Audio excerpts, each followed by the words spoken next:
Welcome back. వైసీపీలో big వికెట్లే target గా TDP speed పెంచుతోందా?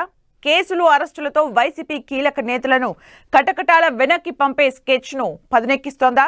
YCP అధికారంలో ఉండగా టీడీపీ నేతలపై నోరు పారేసుకున్న వైసీపీ నేతలపై చర్యలు తప్పవా? టీడీపీ ప్రభుత్వం యాక్షన్ ఎలా ఉండబోతోంది? కేసులు ఎదుర్కొంటున్న నేతల పరిస్థితి ఏంటి? ఎవరిపై ఏ కేసుంది? అరెస్టు ముప్పు ఎదుర్కొంటున్న నేతలెవరు?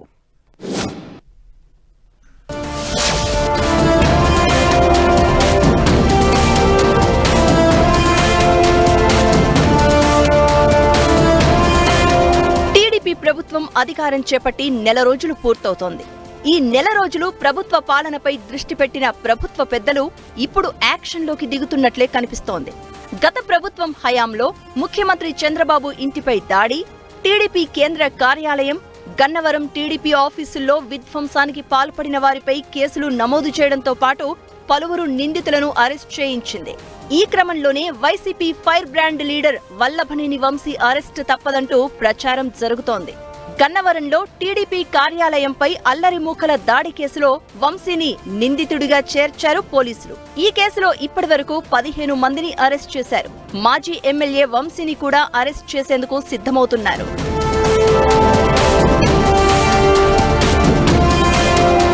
రెండుసార్లు గన్నవరం ఎమ్మెల్యేగా గెలిచిన వంశీ 2019 ఎన్నికల్లో టీడీపీ తరపున గెలిచి వైసీపీలో చేరారు. గత ఎన్నికల్లో వైసీపీ అభ్యర్థిగా పోటీ చేసి ఓడిపోయారు. అయితే టీడీపీ నుంచి వైసీపీలోకి వెళ్లిన వంశీ వైసీపీ అధికారంలో ఉండగా టీడీపీ శ్రేణులను టార్గెట్ గా చేసుకుని రాజకీయం చేశారనే ఆరోపణలు ఉన్నాయి. ఆయన ప్రోద్బలంతోనే గన్నవరంలో టీడీపీ ఆఫీస్పై దాడి జరిగిందని పోలీసులు కేసు నమోదు చేశారు. దీంతో ఆయన అరెస్ట్ తప్పదనే ప్రచారం జరుగుతోంది. ఇదే సమయంలో చంద్రబాబు ఇంటిపై దాడి, టీడీపీ కేంద్ర కార్యాలయంపై దాడి ఆరోపణలు ఎదుర్కొంటున్న ఇతర వైసీపీ నేతలకు హైకోర్టులో ముందస్తు బెయిల్ లభించింది. ఆయా కేసుల్లో నిందితులైన సజ్జల రామకృష్ణారెడ్డి, ఆళ్ల రామకృష్ణారెడ్డి, లేళ్ల అప్పిరెడ్డి, దేవినేని అవినాష్ తదితర వైసీపీ నేతలను ఈ నెల 16 వరకు అరెస్టు చేయొద్దని హైకోర్టు సూచించింది. కానీ గన్నవరం టీడీపీ ఆఫీస్పై దాడి కేసులో వల్లభనేని వంశీకి ఎలాంటి ఉపశమనం లభించలేదు. దీంతో ఆయన అరెస్ట్ తప్పదనే ప్రచారం జరుగుతోంది.